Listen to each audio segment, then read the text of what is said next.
다큐멘터리 역사를 찾아서 제503편 세종 성문법전을 정비하다.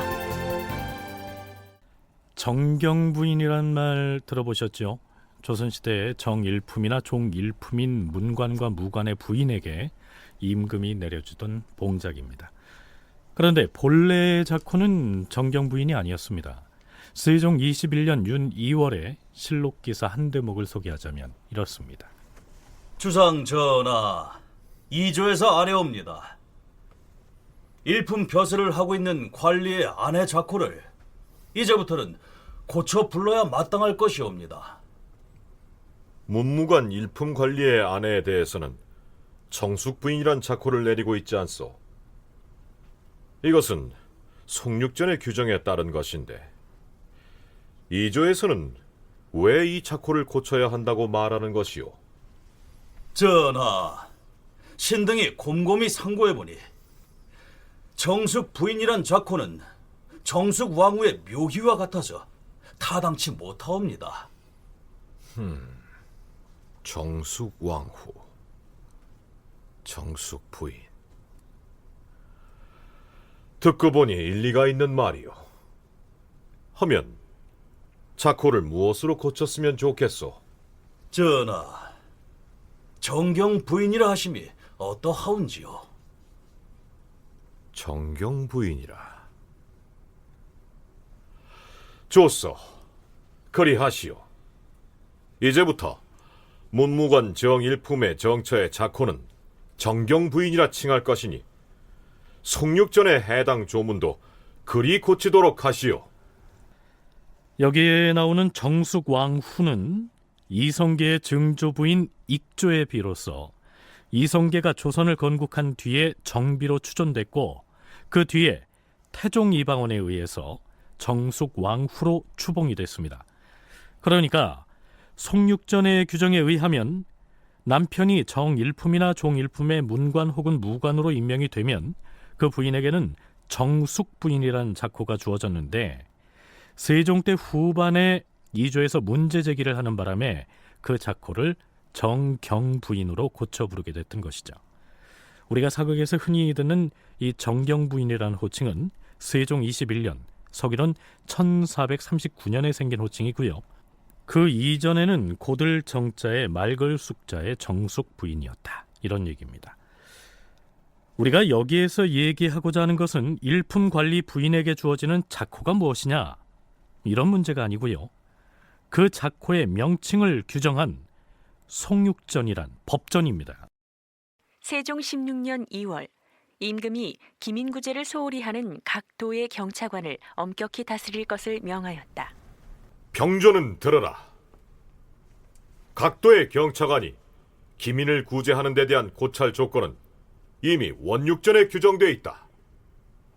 원육전에 의하면 흉년이 들었을 경우 경차관은 무시로 사방 곳곳의 촌락과 산골에 곧바로 들어가서 살펴보고 만약 기민구제가 제대로 이행되지 않은 사례가 적발되면 그 지방의 수령을 탄핵, 계달하도록 되어 있다.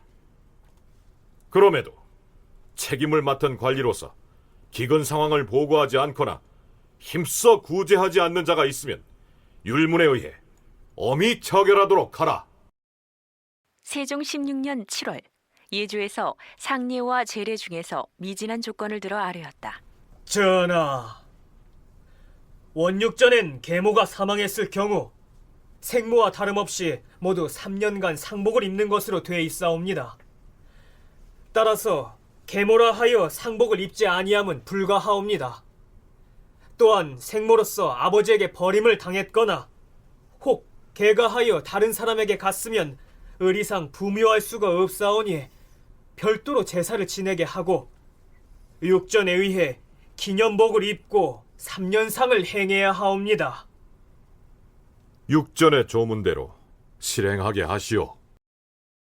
앞에서 우리는 문무 일품 관리 부인의 자코를 정숙 부인에서 정경 부인으로 고치는 문제, 흉년이 들었을 때 지방에 파견된 경차관이 기근 구제를 위해서 어떤 조치를 취해야 하는지에 대한 복무 규정, 그리고 계모가 사망했을 때나 혹은 생모가 다른 남자에게 계가했다가 사망했을 경우에 자식이 그 상을 어떻게 치러야 하는지 등에 대해 기술한 3가지 사례의 실록 기사를 살펴봤습니다.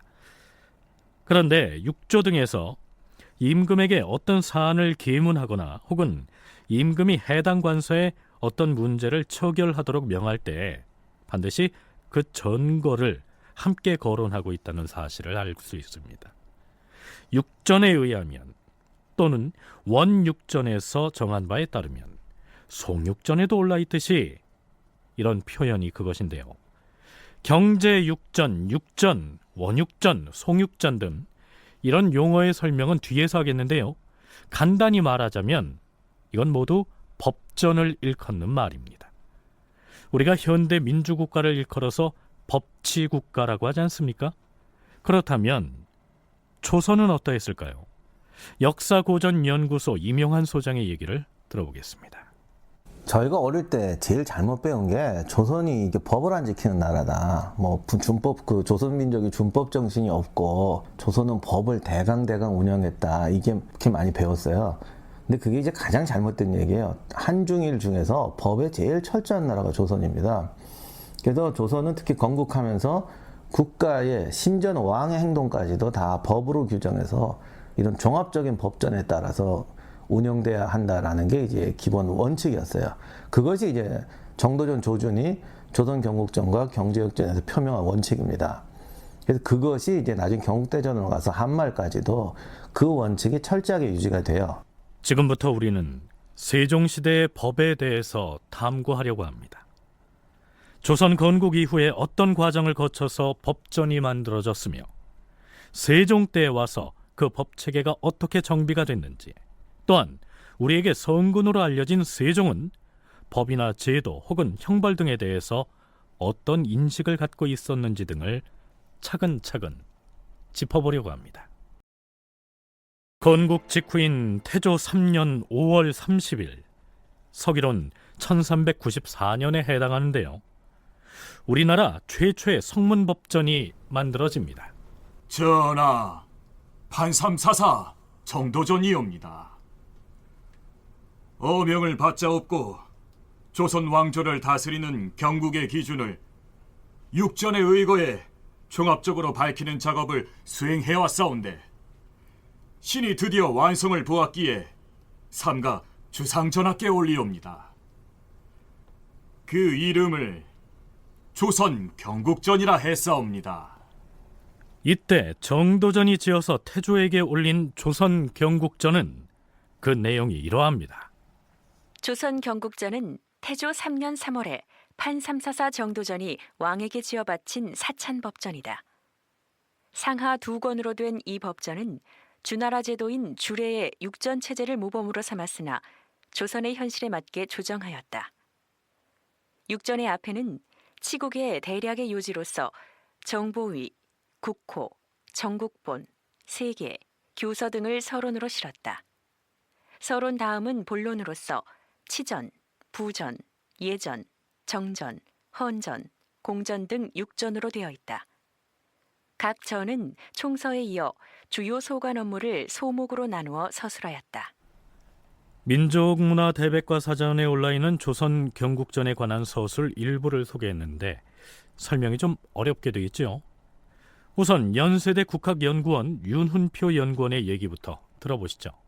고려시대에는 그 공식적으로 이 성문법전을 만든 적이 없었습니다. 그래서 이제 성문법전은 조선에서 처음으로 만들어지기 시작하는데요.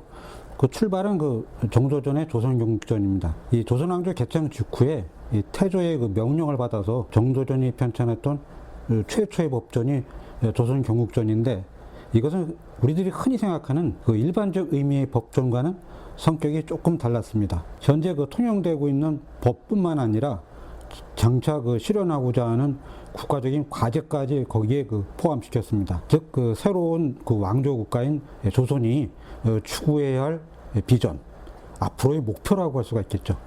이것까지도 체계적으로 그 제시했던 것입니다. 그러니까 정도전이 지은 조선 경국전은 조선 개국의 기본 강령까지를 담고 있어서 우리가 알고 있는 일반적인 의미의 법전과는 성격이 좀 달랐다, 이렇게 얘기할 수가 있겠죠. 정도전이 서문에 배치한 정보위란 풀이하자면 보물 같은 자리를 바르게 한다라는 뜻인데요.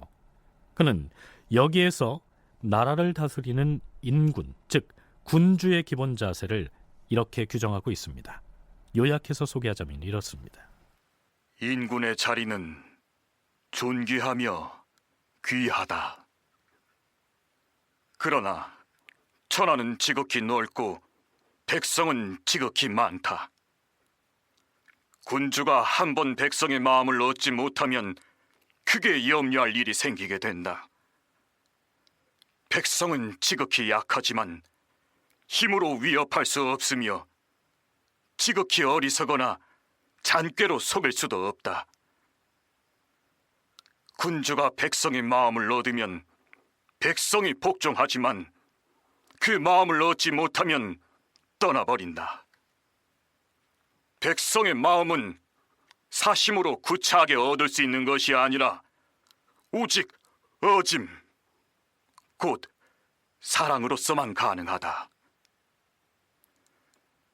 삼가 생각건대 우리의 주상께서는 천심과 인심의 순응에 보위를 신속하게 바로잡으셨으니 그 자리를 보유해 천만세 전해질 것임을 누가 믿지 않겠는가? 그 다음으로는 국호를 설명한 대목인데요. 왜 조선을 국호로 삼았는지에 대한 기술입니다. 해동은 그 국호가 하나가 아니었다.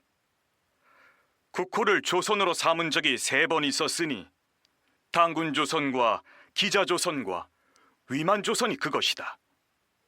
명태조가 말하기를 조선이란 칭호가 아름답고 또한 그 유래가 오래됐으니 그 이름을 근본으로 삼고 하늘을 몸으로 삼고 백성을 다스린다면 후손들이 길이 장성할 것이다 라고 하였기에 정도전은 그 다음으로 나라의 근본을 정한다는 의미의 정국본, 그리고 이어서 이성계 가문의 계통을 서술한 세계, 왕이 문서를 내리는 것을 규정한 교서 등을 배치하고 있습니다. 그 다음으로는 본격적으로 육전이 등장하는데요. 조선 경국전에 나열된 치전, 교전, 예전, 정전, 형전, 사전 등은 중국의 주나라 때 이 나라를 다스리기 위한 6가지 법전을 일컫습니다. 이것은 곧 이전, 호전, 예전, 병전, 형전, 공전에 해당하는 말로서 이조, 호조, 예조, 병조, 형조, 공조에 관련된 법전들을 가리킵니다. 자, 이 6가지 법전을 간략하게 육전이라고 하는 것이죠. 앞에서 언급했듯이 정도전이 펴낸 조선 경국전은 단순하게 법조문만으로 되어 있는 것이 아니라 조선왕조 개창의 명분이나 국가의 통치 이념 등을 포괄하고 있어서 실질적인 법전의 구실을 할 수는 없었죠. 그래서 태조 6년 12월에 명실공히 우리나라 최초의 성문법전이라 할 만한 방대한 규모의 법전이 수찬됩니다. 태조 6년 12월 26일 도평의사사에서 검상조례사에 명하여 무진년 이후에 행한 조례들을 책으로 쓰게 하여 그 제목을 경제육전이라 정하여 임금께 아뢰고 중회에 인쇄하여 발행하였다. 이 경제육전을 만드는 데 큰 역할을 한 사람이 조준이었기 때문에 흔히 조준의 경제육전 이렇게 얘기하기도 하는데요. 그러나 성문법전의 격식을 제대로 갖춘 이 경제육전은 조준 개인이 만든 것이 아니고요. 법률 제정에 관한 일을 담당했던 검상조례사라는 국가기구에서 만들었다는 점을 이해할 필요가 있습니다. 이 경제육전은 왕조 교체 이후 조선에 들어와서 새로이 만든 개혁 법안들을 육전의 체제 속에서 총망라했다. 이렇게 평가할 수 있습니다. 이명환 소장과 윤훈표 연구원의 얘기를 차례로 들어보시겠습니다. 정도전의 조선경국전하고 조준의 경제육전을 많은 분이 다른 법전인 줄 아는데 실제 법이 자기들이 법을 만드는 게 아니에요. 상소나 이렇게 해서 조정해서 만들어져 반포되는 법이 교지예요. 그것들 중에서 앞으로 영원히 지켜야 될 법이라는 걸 따로 뽑아서 법전을 편찬하는 거거든요. 그래서 정도전이 막 자기가 법을 만들어내는 게 아닙니다. 요즘 말로 하면 국회에서 법이 의결이 됐는데 거기서 또 추려서 법전을 만드는 겁니다. 그 처음 만들었던 게 이제 조선 경국전인데 그건 공식적으로 채택이 안 됐고 도평의사사에서 조준이 만든 경제역전이 채택이 되는데 실제로는 저희가 뭐 정확히 재보지는 못했지만 상당히 많은 내용이 같아요. 조선이라는 새로운 왕조가 바로 이러한 내용을 가지고 앞으로 통치하겠다. 이것을 전면적으로 보여준 아주 귀중한 작업이라고 할 수가 있겠죠. 특히 주목되는 점은 뭐냐면 조선 이제 새로운 국가인 어떤 조선에서 통치하는데 필요할 경우에 위화도 회군 이전, 그러니까 자신들이 집권하기 이전에 만들어졌던 법, 그것도 조선에서는 필요가 없었는데 그렇지만 그것이 저희 자신들이 통치하는 데는 필요하다 생각하면 그것까지도 포함시켜가지고 실천에 옮기려고 노력을 했습니다. 그러니까 자기들이 앞장서서 만든 것뿐만 아니라 그 이전에 나왔던 좋은 법까지도 포함시켜가지고 아주 거대한 규모로 만들었다. 조선 건국에서부터 태조 이성계 재위 기간까지의 법전 편찬 과정이 이상과 같습니다. 태조 7년 8월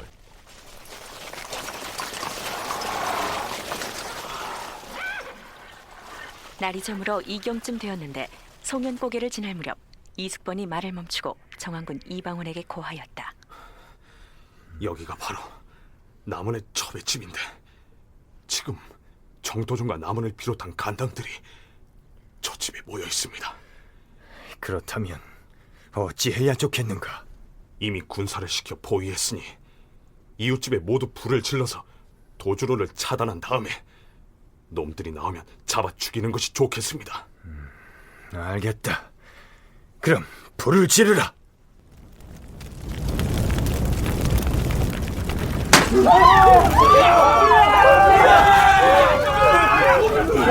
심효생 이근 장교와 같은 간당들이 나오고 있다. 쏴라!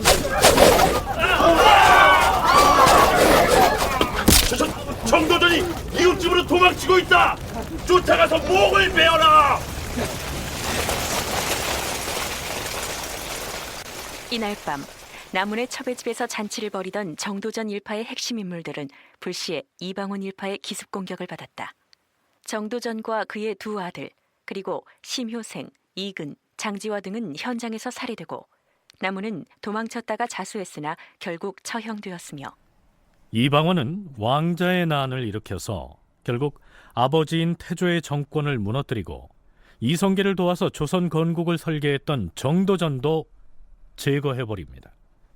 그런 다음 이방원은 결국 서기 1400년에 자신이 왕위에 오릅니다. 무력으로 권력을 탈취한 이방원으로서는 정도전, 조준 등이 주축이 돼서 만들었던 법전이 마음에 들 리가 없었겠죠. 이 경제육전이 만들어지고 나서 얼마 있다가 이 왕자의 난이라고 하는 아주 커다란 정치적 사건이 벌어지게 됩니다. 그래서 정권이 교체됩니다. 정도전 중심이 되었던 태조 정권이 무너지고 유명한 태종 이방원이 주축이 되는 태종 정권이 새로이 들어서게 됩니다. 그 사람들은 권력을 장악하면서 여러 가지 어떤 중요한 이제 체제 개편 작업을 또다시 전개를 하게 되는데요. 그 중에서 가장 중요했던 것이 바로 이 조준의 어떤 경제 육전을 수정하는 작업이었습니다. 태종 7년 8월 육전 수찬을 의논할 것이니 진산 부원군을 불러오라. 이 진산 부원군은 영의정부사 하륜이었습니다. 그렇다면 아버지 정권인 태조 시대에 정도전, 조준 등이 주축이 돼서 만들었던 경제 육전을 개찬하겠다고 결심을 하면서 왜 하필 하륜에게 그 작업을 주도하게 했을까요?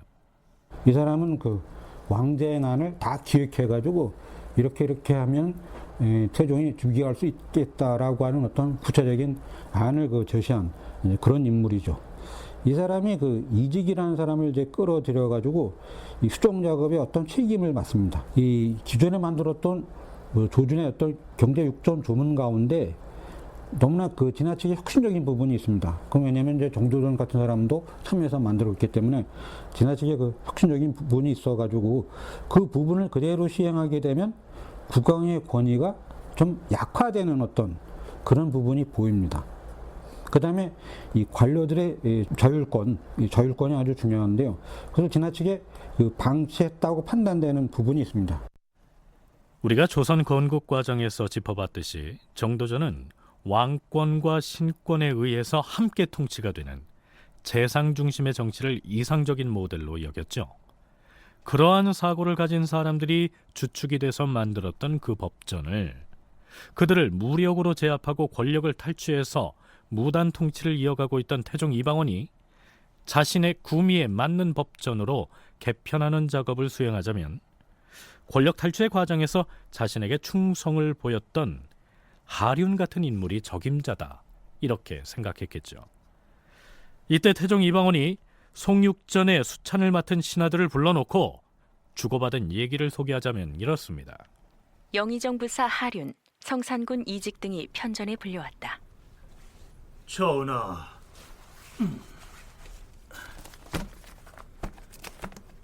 그동안 육전의 원집 상절과 속집 상절에 훼손된 부분을 신등이 일부 보완하여 가져왔사옵니다. 그렇다면 과인이 묻겠는데 이 법전대로 시행한다면 과연 나랏일에 폐단이 없을 것으로 보는가? 그러자 병조판서 황희가 대답하였다. 주상 전하, 신이 예전에 지신사로 있을 때 이미 일찍이 이 법전을 참고하였사옵고 그 뒤에 참지로 있을 때 다시 상고하였사온데 그 조례가 조금은 번다하여서 받들어 시행하기에 일부 어려운 점은 있을 듯하옵니다. 그렇다면 무엇을 망설이는가? 원전과 속전을 마땅히 다시 살펴서 착오를 없앤 뒤에 과인에게 가져오도록 하라. 그리고 얼마 뒤 드디어 하륜이 임금에게 새로 고쳐서 만든 법전을 올립니다. 주상 전하, 삼가 신등이 육전의 원집 및 속집을 가지고 참고 규정하여서 중복된 것을 없애고 번다하고 상스러운 것은 바꾸고 사리 분별이 애매하여 의논할 것이 있으면 왕지를 받들어 고쳐 정하였사옵니다. 이에 원집과 속집을 수찬하여 바치옵니다. 엎드려 바라건대 전하께서 친히 예람하시옵고 유사로 하여금 인쇄하여 반포하도록 허락하시옵소서. 그리고 태종 13년 2월의 실록 기사에는 이렇게 기술되어 있습니다. 드디어 육전을 인쇄하여 보급하였다.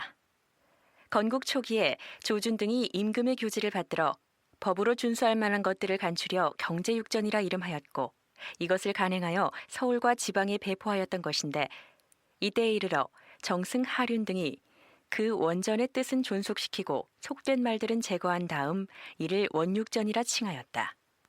또한 상왕이 즉위한 이래로 경제가 될 만한 것들을 골라 뽑아서 송육전이라 하였으며 이것을 주자소로 하여금 인쇄하여 반포하게 하였던 것이다.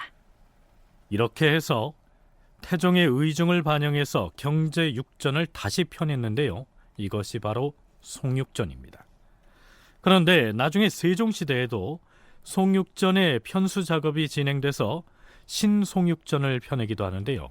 경제육전, 원육전, 송육전, 원집상절, 속집상절, 원전, 속전 등등 이 법전을 부르는 용어들이 너무 혼란스럽지 않습니까? 임용환 소장은 이렇게 정리합니다. 조선 최초의 법전은 경제육전입니다. 그런데 경제육전이 그 태조 때 만든 게 있고 태종 때 만든 게 있고 세종 때 두 번이 나와요. 그러니까 이걸 구별하느라고 붙임말이 이제 정도전 조준 때 만들었던 최초의 경제육전을 경제육전 원전 또는 원집상절, 두 번째 만들었던 걸 속집상절, 그런데 또 속전이라고도 하고 속육전이라고도 하고 세종 때 만든 것도 정식 명칭은 뭐 경제육전, 신송육전, 신찬송육전 이렇게 가는데 그걸 이제 줄여서 신송육전이라고도 하고 신찬송육전이라고도 합니다. 근데 이게 제일 문제가 속전이라는 용어인데 속전이 세 개가 있어요. 그러니까 속집상절, 신송육전, 신찬송육전 이걸 구별하는 것도 있고 안 하는 것도 있고 뭐 속전이라고 그랬다. 요게 좀 헷갈리고 원전은 원전이라고 그랬다, 원육전이라고 그랬다, 원집상전이라고 그랬다. 이거 용어를 좀 섞었습니다. 그러니까 맨 처음 조준 등이 주축이 돼서 펴낸 법전이 경제육전인데요. 그것을 뼈대로 해서 보완하고 개편해서 자꾸만 수정판을 내놓게 되면서 앞에 속자가 붙게 되고 그 앞에 다시 새로운 신자가 붙기도 했는데요. 그것들을 이전의 것과 구분하기 위해서 원래의 법전들을 원전, 구전, 원육전, 원집상절 이렇게 칭하게 됐다는 얘기입니다. 그리고 이 모든 것들을 기본적으로는 그냥 육전 이렇게 부르기도 했습니다. 자, 이제 세종시대로 다시 돌아왔습니다. 세종시기의 법전 편찬을 논하기 전에 뒷날 신송육전의 편찬에 큰 역할을 하는 이직과 황희희의 거취에 대해서 잠시 언급하기로 하죠. 태종 이방원이 여전히 상왕으로 건재하던 세종 4년 초 황희는 죄를 짓고 고향인 전라도 남원에 부처된 상황이었습니다. 죄목이 무엇이냐면요, 이거였습니다. 황희는 고려 말의 문신으로서 태종 때에는 공조, 병조, 예조, 이조, 호조, 형조의 판서를 두루 역임할 만큼 국가에 기여한 공이 컸으나 충녕대군을 책봉하는 데에 반대하다가 지금의 경기도 파주에 해당하는 교화로 유배되었다. 그런데 태종 주변의 대간들이 그를 중벌에 처해야 한다고 탄핵하자 태종은 그를 다시 남원으로 보냈다.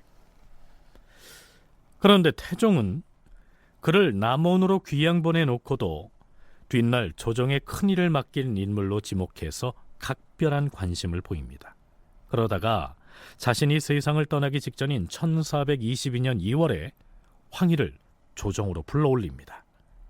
이때 역시 충녕의 세자 책봉을 반대했던 이직이라는 사람도 귀양에서 풀려나서 조정으로 돌아오게 되죠.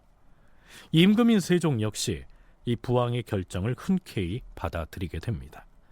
그러니까 세종은 자신이 충녕군이었던 시절에 양령 폐위에 반대함으로써 결과적으로는 자신의 즉위에 비판적이었던 황희와 이직에 대해서 매우 너그러운 마음을 보인 것입니다. 전하, 영의정 유정현이 아뢰옵니다. 말씀해 보시오. 죄를 짓고 유배 중이던 이직을 불러올려 직첩을 돌려주시다니 이는 아니 될 일이옵니다. 당시 이직이 판단을 좀 잘못했을 뿐이지 그리 큰 잘못을 저지른 것은 아니지 않습니까? 다른 사람의 마음속을 헤아리기는 어렵사오나 말이란 마음의 소리이옵니다. 이직이 했던 말이 전하에 대한 불충과 관계가 되오니 그 불충한 마음을 미루어 짐작할 수 있지 않사옵니까? 상왕께서도 일찍이 이직은 죄가 경하니 불러서 조정으로 돌아오게 할 것이다, 이렇게 말씀하셨어요. 그래서 불러 돌아오게 한 것이니 더 이상 그의 죄를 논하지는 말도록 하시오. 그런데 며칠 뒤 황희까지 불러올려서 직첩을 돌려주자 사간원의 간관들의 반대 상소가 이어집니다. 이번엔 누가 올린 무슨 상소를 가져온 것인가? 사간원 지사관 허성이 올린 상소이옵니다. 어디 한번 읽어보라. 예, 전하. 전하, 황희는 일찍이 전하로부터 높은 벼슬을 받았사오나 난역의 죄를 일부러 가볍게 다뤘을 뿐 아니라 또한 위에서 묻는 데 대하여 대답을 잘 못하였사오니 필시 충성하지 못한 마음을 품었음에 틀림없사오며 그 마음이 말과 행동에 나타난 것이 명백하옵니다.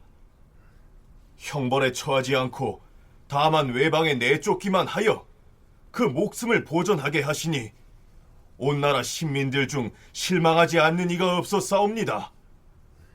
그런데 지금 다시 그를 특별히 용서하여 서울로 불러 돌아오게 하시니 이는 실로 놀라운 일일 뿐 아니오라 종사의 큰 계책에 어긋남이 있사옵니다.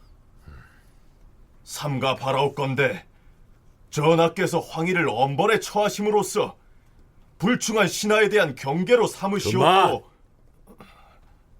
그만 읽고 상소문을 이리 가져오라. 과인이 직접 읽어보겠다. 예, 전하. 여기 있사옵니다.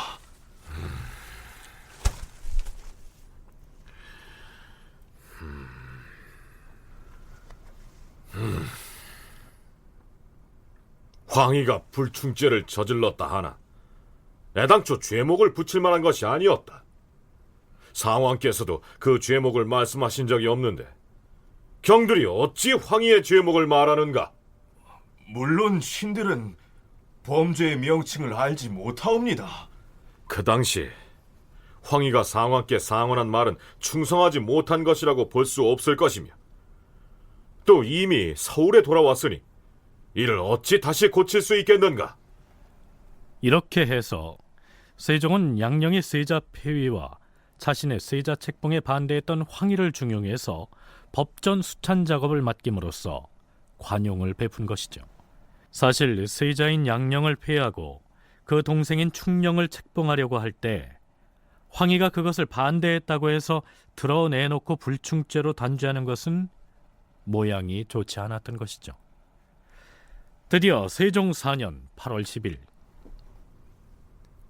육전의 수찬을 준비하라 일렀는데 어찌 됐는가?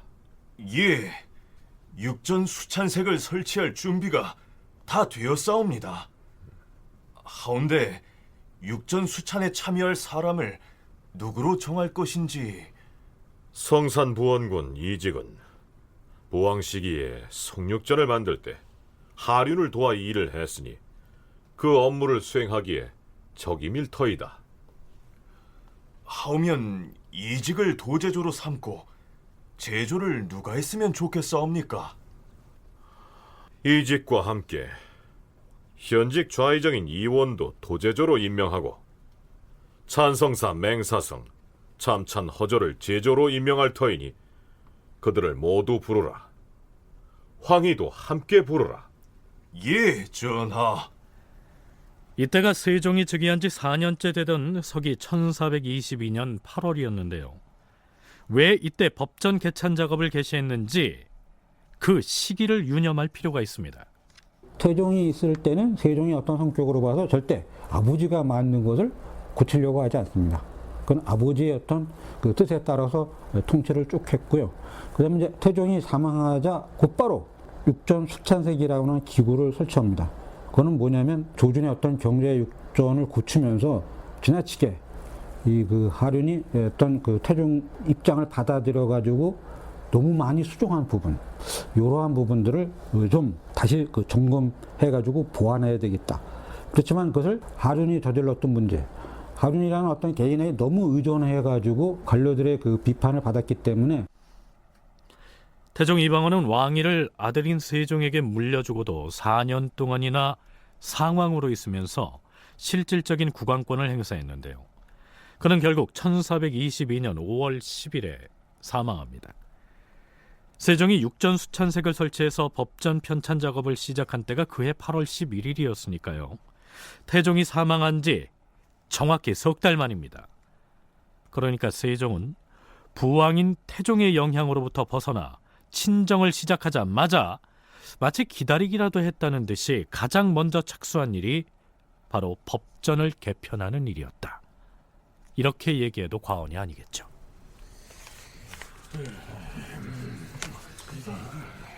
과인이 경들에게 부탁할 것은 지금부터 육전 수찬 작업을 하는 데 있어서 단순하게 부왕 시기에 하륜 등이 편했던 송육전을 적당히 손질해 보완한다. 이렇게 생각해서는 아니 된다는 것이요. 하오면 태조 때 만들었던 경제육전의 원전도 참고해야 한다는 말씀이시옵니까? 그렇습니다. 경제육전의 원전과 하륜이 주도했던 송육전을 비교 검토해 무엇이 빠졌고 또 무엇을 고쳤는지를 세밀히 상고해서 그것이 옳았는지부터 다시 검토해야 할 것입니다.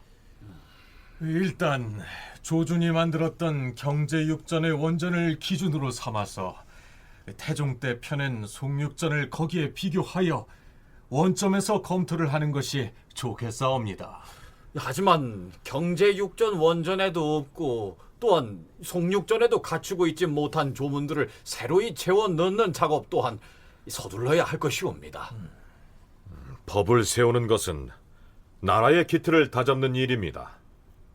이것은 장구한 작업이에요.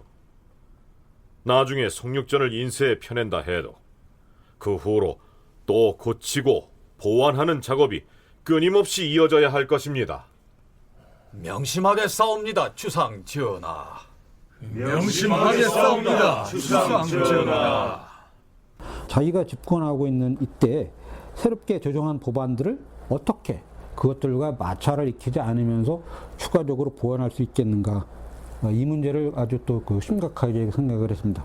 그래서 이 양측면, 그러니까 과거의 것들을 수정하고 보완하는 것과 자기가 집권했던 시기에 만들어진 것을 서로 아주 잘 맞물려 가지고 운영하는데 차질이 없게 조화롭게 체계화시키는 작업, 이런 것들을 이제 시작을 해서 추진하게 됩니다.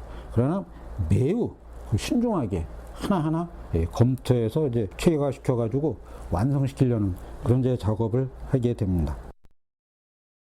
이때로부터 세종시대판 송육전의 수찬 작업을 위한 1차적인 작업이 3년 남짓 계속됩니다. 그 작업 과정이 실록에 상세히 올라있진 않지만 육조에서 각각의 사안별로 기존의 경제육전이나 송육전의 조문들을 적용하거나 혹은 미비한 법조문들을 보완하는 작업들이 끊임없이 이어지고 있었습니다. 세종 5년 3월 1일 호주에서 경기 지역 각 고을의 백성들이 사사로이 점령하고 있는 풀밭, 즉 초장에 대하여 아뢰었다. 전하, 경기 지역 각 고을의 인민들이 사사로이 초장을 점령하고 있사옵니다. 청컨대 육전에 의해 모두 관청에 소속시켜야 될 것이옵니다.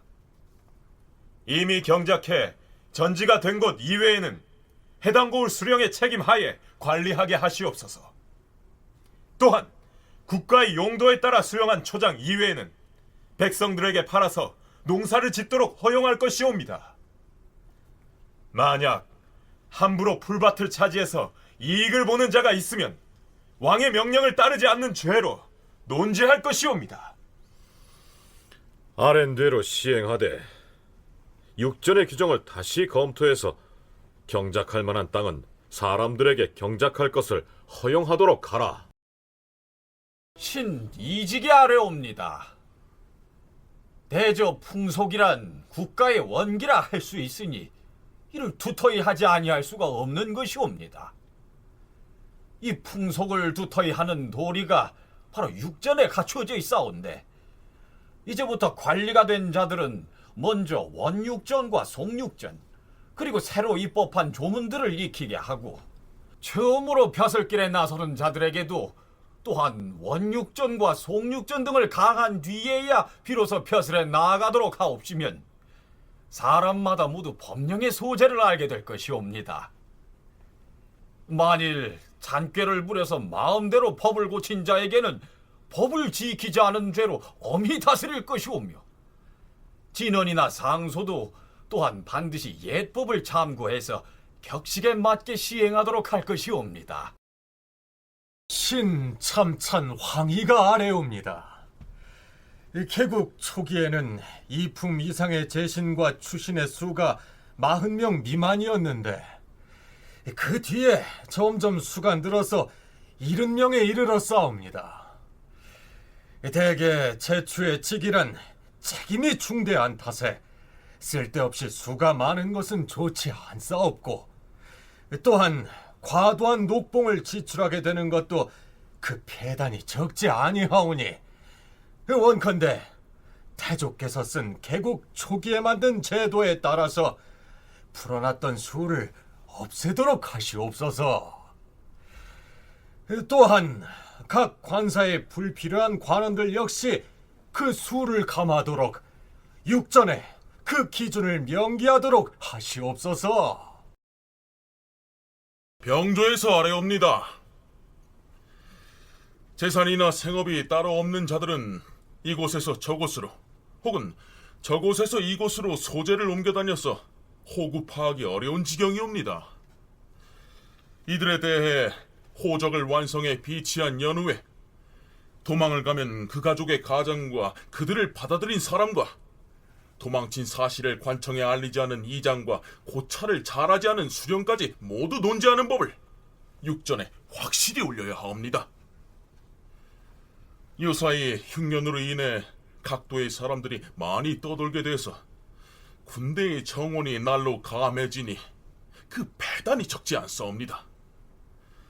장차 각도에서 유랑하는 인물을 받아들인 호주와 이장은 오는 10월 금음날을 한정해서 자기가 있는 곳에 관청에 알리되, 만약 숨기고 알리지 않은 자와 마음을 써서 추구하지 않은 수령은 육전에 의거하여 엄벌에 처하게 하시옵소서. 전하, 사헌부에서 아뢰옵니다. 원육전의 조목들을 살펴보건대 사대부들이 송사를 담당하는 관리나 전곡을 출납하는 유사에게 사사로이 편지를 보내어서 옳고 그른 것을 뒤바꾸어 판결하게 하고 관가의 물건을 축내고 훔쳐내는 등 그 폐단이 적지 않사옵니다. 지금부터는 이를 일절 언금하고 지방의 관리가 보내는 물물 역시 모두 언금하되, 법을 어기고 뇌물을 주고받는 자는 모두 청렴하지 아니한 죄로 다스리도록 육전의 조목을 엄하게 갖추도록 하시옵소서. 그리고 아직도 이전 왕조인 고려의 습관이 다 개혁되지 아니하여서 서울과 지방의 관리들이 성문된 법을 지키지 아니하고 편지를 사서로이 왕래하여 관가의 소유물을 공공연하게 주고받고 있사오니 이는 매우 미편한 일이옵니다. 지금부터는 육전에 의하여 일절 언금하되 그 많은 것을 어기고 준 자나 받은 자들은 모두 다 작물을 계산하여 율에 따라 죄를 판정함으로써 선비의 풍습을 새롭게 하시옵소서. 이렇듯 각 관서에서 올라온 내용들을 경제육전의 원육전이나 혹은 태종 때 만든 송육전 등의 조목들에 비추어서 미비한 부분들을 보완하고 고칠 것은 고쳐나가는 작업을 계속했던 것입니다. 조선이라는 나라가 법전을 되게 엄하게, 그리고 전개는 운영을 잘합니다. 그래서 원래 사람들은 자꾸 이게 법이 마음에 안 들고 뭐 이렇게 의견이 많이 나오는데, 가능한 그 법대로 운영을 합니다. 그러다 문제가 생기면 바로 고치는 게 아니라 이제 그걸 가지고 이제 법전 개찬할 때 다시 모아서 고치고, 이렇게 해서 4번의 수정 과정을 거치기는 하는데 중간중간에 이렇게 마구 고치지는 않아요. 굉장히 법대로 운영하려고 노력을 하고, 하지만 끊임없이 토론은 합니다. 왜냐하면 국가 건설 과정이니까 이 법이 시행해 보면서 정말 괜찮은 거냐, 문제 없느냐, 이런 이제 고민은 계속 합니다. 조준의 경제육전과 그다음에 태종 시기에 만든 송육전, 이것이 차이가 나고 있기 때문에 이거를 그러면 어떻게 이 종합해서 체계화시켜 나갈 것인가, 이 문제는 매우 어려운 작업이었습니다. 두 개를 다 버릴 수도 없는 거고, 그렇다고 두 개를 다 살리자니 서로 충돌하게 되고 또 갈등하게 되니까, 그렇게 되면 시행하는데 문제가 많이 생깁니다. 그래서 하나하나 일일이 검토를 하게 됩니다. 이 조문에서는 이러한 문제가 있고 저 조문에서는 이러한 문제가 있기 때문에 이것을 절충해 가지고 조화시킬 때, 그러면 어떻게 하면은 가장 그나마 이상적인 이 조문을 마련해 가지고 시행시킬 수 있겠는가, 이런 어떤 작업들을 이제 하게 되는데, 그러니까 애당초 조준이 주축이 돼서 수찬했던 경제육전과 태종식의 하륜이 중심이 돼서 만들었던 송육전을 종합하고요, 거기에다가 새로운 법률을 제정 보완해서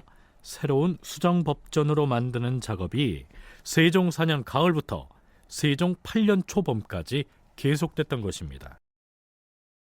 드디어 세종 8년 2월 8일, 주상 전하, 신등이 새롭게 수찬한 송육전을 올리나이다.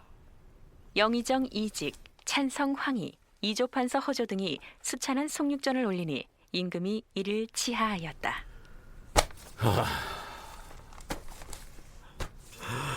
노고가 많았어요. 이 법전은 만드는 과정이 결코 쉽지 않았음을 과인도 잘 알고 있는데, 형들이 이것을 편집해 상세히 갖춰 내놓으니 과인은 이를 매우 가상히 여기는 바이요. 앞으로 과인이 이 책들을 차근차근 열람할 것이요, 경들의 노고를 재차 치하하는 바이요. 그렇다면 이직과 황희 등이 이때 지어서 세종에게 올린 법전은 어떤 작업을 거친 어떤 성격의 법전이라고 할 수 있을까요? 이명환 소장의 얘기입니다. 조준이 만들 때는 뭔가 이 개혁입법 아닙니까? 이제 새 왕조를 세우니까. 그러면 그 다음에 속집상전 만들 때는 그렇다고 뭐 개혁법령 다 없애고 이런 건 아니고, 좀 이렇게 보수파들이 자기들 마음대로 안 드는 거 좀 수정하는 방안이고. 그리고 이게 또 오해가 좀 있는데, 개혁법령이랑 다 맞는 것도 아니에요. 왜냐하면 처음에는 원칙만 내놓거든요. 그러니까 우리는 이제 자꾸 그게 옳아 보이는데, 정도전이 집권을 오래 했어도 원칙은 실제 하다 보면은 현실하고 이제 타협을 하고 고쳐야 되는 거 아닙니까? 그러니까 이제 세종 때 오면 이제 그런 것도 많이 고칩니다. 실제 하다 보니까 뭐 세부 규정이 필요하다든가 뭐 예외 사항이 필요하다든가 이런 걸 이제 많이 고치게 되는데, 이때 만든 법전은 태조 제위기에 정도전이나 조준 등이 주축이 돼서 만들었던 개혁법령 성격의 경제육전이나 뒷날 태종 시기에 하륜 등의 보수파가 만든 송육전보다는 세부적인 조문들도 상세해지는 등 많은 변화가 있었다는 얘기입니다. 그리고 세종 8년 12월 육전 수찬색에서 공식적으로 송육전을 편찬해서 세종에게 올리는데요. 그 서문을 보면 조선 건국 이후 법전 수찬 작업을 수행해온 내력이 서술돼 있습니다. 전하, 본래 경제육전은 우리 태조대왕 때 정한 법전으로서 당시 좌정승 조준 등이 찬집한 것이옵니다. 건국 직후부터 태조 6년에 이르기까지의 법률을 집성한 것이니 일국의 제도의 규모가 이미 여기에 모두 갖추어져 있사옵니다. 그런데 그 찬집은 간혹 방언이 들어있기도 하였는데, 태종대왕 때 좌정승 하륜 등이 그 방언을 한문으로 바꾸고 쓸데없는 말을 빼어버린 다음 이것을 경제육전 원집 상절이라 이름했사옵니다. 이어서 다시 속전 편찬에 작수했사온데 그 일이 태종 7년에 마무리되었사옵니다. 태종 15년 8월 18일에 이르러 태종께서 예조에 명하여 송육전의 내용 중에 원전을 고친 것은 모두 삭제하고 부득이하게 남겨둔 것은 원전 아래에 줄을 달도록 했사옵니다. 자, 여기서 잠깐. 조준이 주축이 돼서 만들었던 경제육전에는 방언이 들어있었는데 태종 때 하륜이 송육전을 만들면서 그 방언들을 빼고 한문으로 고쳤었다고 얘기하고 있습니다. 자, 이게 무슨 얘기인지 윤은표 연구원의 얘기를 들어보시죠.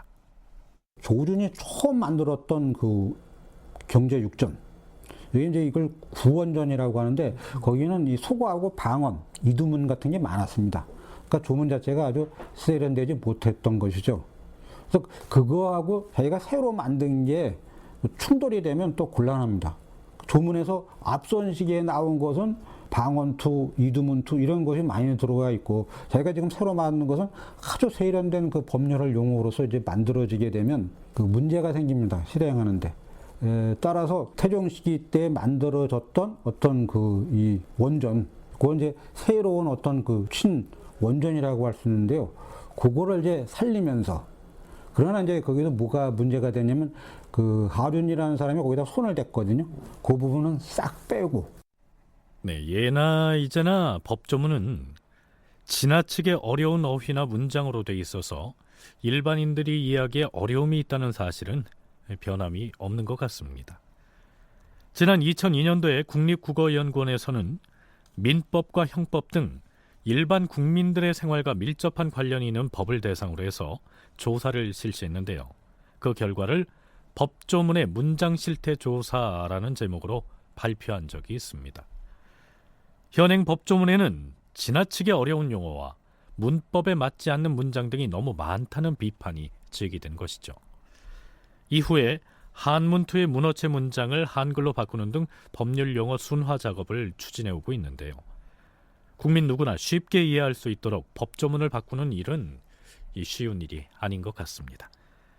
그렇다면 조선 건국 직후에 조준이 방언이나 이두문을 섞어서 법조문을 작성했던 그 배경은 어떻게 설명해야 할까요?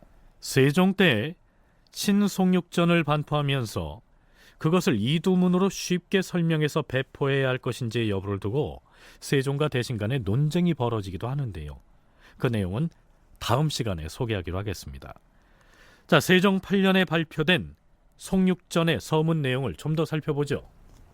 전하, 만일 일시적으로 행할 만하나 영구한 법전이 되지 못하는 것은 각각 따로 찬집을 해서 그 이름을 원전 등록이라 했사옵니다. 이제 신등이 어명을 받들어 수찬한 송육전 6권과 송록 1권을 삼가 바치오니 엎드려 바라옵건대 친히 보시고 시행하시기를 바라옵니다.